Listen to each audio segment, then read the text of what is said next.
নমস্কার বন্ধুরা, chef Shrabani daily vlog চ্যানেলের পক্ষ থেকে সবাইকে স্বাগত জানিয়ে আজ আপনাদের সাথে আবার একটা ভিডিও শেয়ার করতে চলেছি। বাড়িতে কিভাবে মুড়ি ভাজবেন খুব সহজ পদ্ধতিতে, আর বাড়ির ভাজা মুড়ি খাওয়া শরীরের পক্ষে কতটা যে ভালো সেটাই আপনাদের সাথে শেয়ার করতে চলেছি। আপনারা প্রথম থেকে পুরো ভিডিওটা শেষ পর্যন্ত দেখতে থাকুন।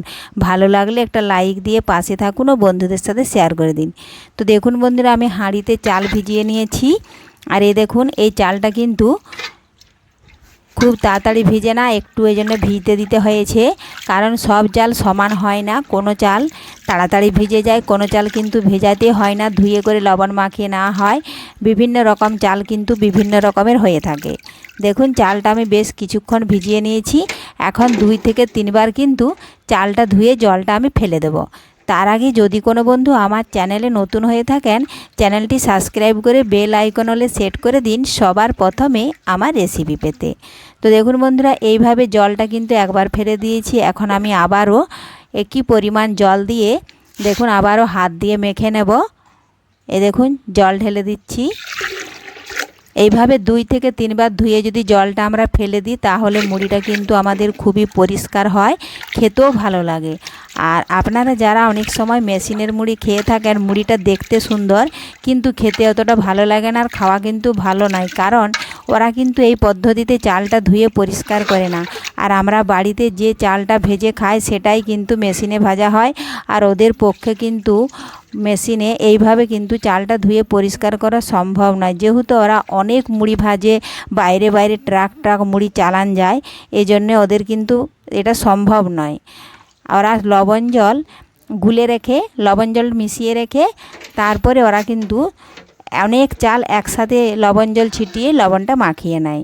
এই জন্যই কিন্তু ওদের চালটা দেখতে খুব সুন্দর পরিষ্কার হয়, কিন্তু খেতে ভালো লাগে না। অনেক সময় জল ঢেলে খেলে কিন্তু জলটা অনেকটা নোংরা বের হয়, আবার পিছলে পিছলে ভাব থাকে। আমরা দেখুন চালটা 2 থেকে 3 বার ধুয়ে ফেলে দিয়ে টকার মধ্যে ছেঁকে নিয়েছি। এখন কিন্তু একটা হাঁড়িতে ঢেলে নেব, ওই হাঁড়ির মধ্যে এখন লবণটা মাখিয়ে নেব, তাহলে চালটা কতটাই পরিষ্কার হয়েছে। দেখুন, চালের যে পিছলে পিছলে একটা ভাব থাকে সেটা কিন্তু চলে গেছে, কারণ ওটা কিন্তু ইউরিয়া দিয়ে চালটা তৈরি করে, এই জন্যই কিন্তু ওই সার জলটা ফেলে দিতে হয়। আর ওই সার জলটা যদি না ফেলে দেওয়া হয়, তাহলে কিন্তু দীর্ঘদিন মুড়িটা খাওয়ার পরে অনেক সমস্যা দেখা দেয় শরীরের পক্ষে। তো দেখুন, এখন ওই 4 কেজি চাল মেপে দেখেছি 12 কণা হয়। এই জন্য দেখুন, প্রত্যেকটা কণার ভাগ করে 12টা ভাগ আমি বসিয়ে দিচ্ছি, তাহলে লবণটা ঠিকঠাকভাবে হয়। বেশিও হবে না, কমও হবে না, কম হলেও ঠিক আছে, কিন্তু বেশি যেন না হয়। কারণ অনেক সময় মুড়িটা আমরা জল ঢেলে না খেয়ে তেলে ভাজা চপ পকোড়ি দিয়ে খেয়ে থাকি, তাহলে চপ পকোড়ির মধ্যে তো একটা লবণ থাকেই। আর যদি মুড়িতেও বেশি লবণ হয়ে যায়, মাখিয়ে নিলে কিন্তু আবার লবণটা বেড়ে যায়, তাতে খেতে কিন্তু অতটা ভালো লাগে না। এই দেখুন, এইভাবে কিন্তু লবণটা যদি দেওয়া হয় ঠিকঠাকভাবে হবে, কিন্তু বেশি হবে না। তো এখন আমি দেখুন হাত দিয়ে ছড়িয়ে দেব লবণটা, আর বেশ কিছুক্ষণ সময় নিয়ে একটু লবণটা মাখিয়ে নেব। খুব একটা পরিশ্রম নেই কিন্তু মুড়ি ভাজাটা খুবই সহজ। আপনারা যদি একবার ভাজতে পারেন, তাহলে কিন্তু আর কিনে খাওয়ার কোনো প্রয়োজন হবে না, বা কিনে খেতেও ইচ্ছে করবে না। বাড়ির ভাজা মুড়িটা খাওয়া এতটাই স্বাদ আর এতটাই শরীরের পক্ষে ভালো। এই দেখুন, কিন্তু মানুষ এখন আর্থিক অবস্থার দিক থেকে এখন মানুষ পিছিয়ে নেই, অনেক সচ্ছলতা, এই জন্য কিন্তু মানুষ এখন আর কষ্ট করতে চায় না, সব কিছু খাবার কিন্তু কিনেই খায়।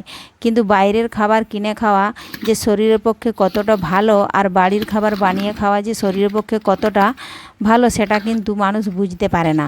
কোনো কিছু হলে, শরীর টরীর খারাপ হলে মানুষের এখন সচ্ছলতা বেশি, পয়সার, এই জন্য ডাক্তারকে দেয়, কিন্তু তাও বাড়ির খাবারের দিকে অতটা নজর দেয় না। এজন্যই বাড়িতে না বানিয়ে অনেক সময় বাজার থেকে কিনে, কিংবা এখন পার্সেল হয়েছে পার্সেল করেও নিয়ে আসে। তো দেখুন বন্ধুরা, চালগুলো কিছুক্ষণ রেখে দিয়েছিলাম, দিয়ে পলিথিনে কিন্তু আমি রোদে দিয়ে দিয়েছি। এই দেখুন, চালটা ভালোভাবে জল মরিয়ে বেশ কিছুক্ষণ আমি মেলে দিয়েছিলাম। এখন আমি চালটা উল্টে নেব, তাহলে নিচের চাল উপরে, উপরের চালগুলো নিচে হয়ে যাবে। এইভাবে কিন্তু নাড়াচাড়া করলে চালটা ভালোভাবে জল মরে, আর মুড়িও কিন্তু ভালো হয়। এই দেখুন বন্ধুরা, এইভাবে পাতলা পাতলা করে মেলে দেব। পুরো পলিথিনটাতে মেলে দেবো। আমি এখানে কালো পলিথিনে মেলছি, কারণ কালো পলিথিনে বেশি রোদ ধরে আর তাড়াতাড়ি কালো পলিথিনটা গরমও হয়ে যায়।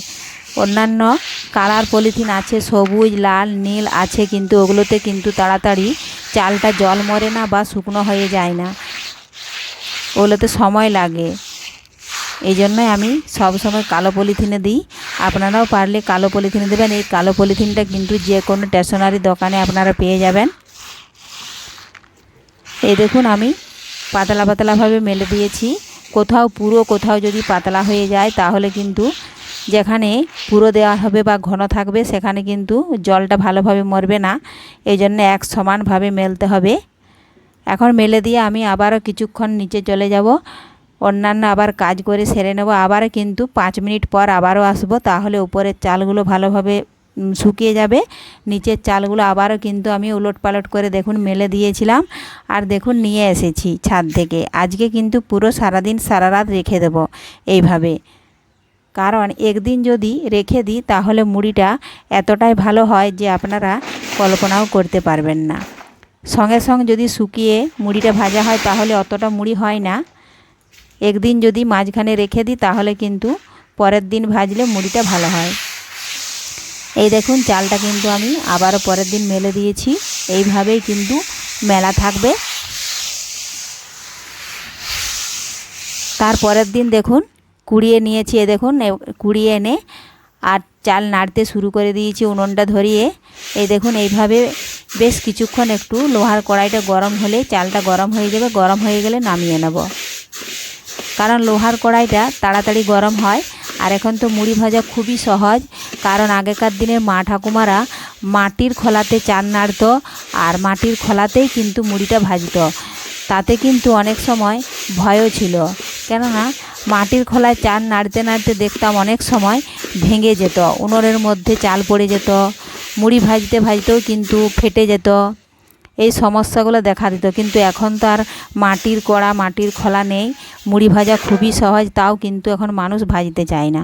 দেখুন চালটা নাড়িয়ে নামিয়ে নিয়েছি, আর এখন দেখুন খোলা বসিয়ে দিয়েছি। বালি কিন্তু খুব ভালোভাবে গরম হয়ে গেছে। এখন আমি কিছুটা চাল কিন্তু বালির মধ্যে দিয়ে দেব, দেখে নেব। আর দেখুন কড়াইটা মেজেছি কত পরিষ্কার হয়েছে। এইভাবে কিন্তু মাঝে মধ্যে কড়াই আর খোলাই কিন্তু মেজে নিতে হয়, কারণ আমাদের মুড়ি ভাজা প্রত্যেক দিন হয়, এই জন্যে কিন্তু একটু পুড়েও যায়। আর কাঠের আঁচে খোলাইটা অনেকটা পুড়ে গিয়েছিল, এই জন্য মেজে নিয়েছি। আর দেখুন নতুন বালি পুরনো বালি মিশিয়ে দিয়েছি। বালির মধ্যে সামান্য পরিমাণে একটু সাদা তেল দিয়ে দিলেই বালিটা পিছলে পিছলে ভাব থাকে, মুড়িগুলো তাড়াতাড়ি বেরিয়ে যায়। দেখুন মিশিয়ে নিয়েছি। বালিটা কিন্তু গরম হতে বালির কালারটা চেঞ্জ হয়ে গেছে। আর এই দেখুন কিছুটা চাল আমি দিয়ে দিয়েছি, কারণ আজকেই তো খোলাটা মেজেছি আর খোলার নিচে কিন্তু মাটি মাখিয়ে দিয়েছি, তাহলে বেশি পুড়ে না, মাজার সময় তাড়াতাড়ি ছেড়ে যায়। এই জন্যে দেখুন একটু খোলাইটা তাততে দেরি হয়েছে, মুড়িগুলো অনেক দেরিতে ফুটলো। তো একবার খোলাইটা যদি গরম হয়ে যায় আর কিন্তু ঠান্ডা হয়ে যাবে না, যেহেতু কাঠ দেওয়া আছে, একরকম জাল জ্বলছে। তো দেখুন বন্ধুরা, মুড়ি যদি ভালোভাবে হয় তাহলে কিন্তু মুড়ি ভাজতে কোনো ব্যাপার না, তাড়াতাড়ি মুড়িটা এইভাবে সমস্ত চালগুলো ভাজা হয়ে যাবে, কখন বুঝতেই পারবেন না, খুবই সহজ। এই দেখুন আবারও কিছুটা চাল দিয়ে দিয়েছি।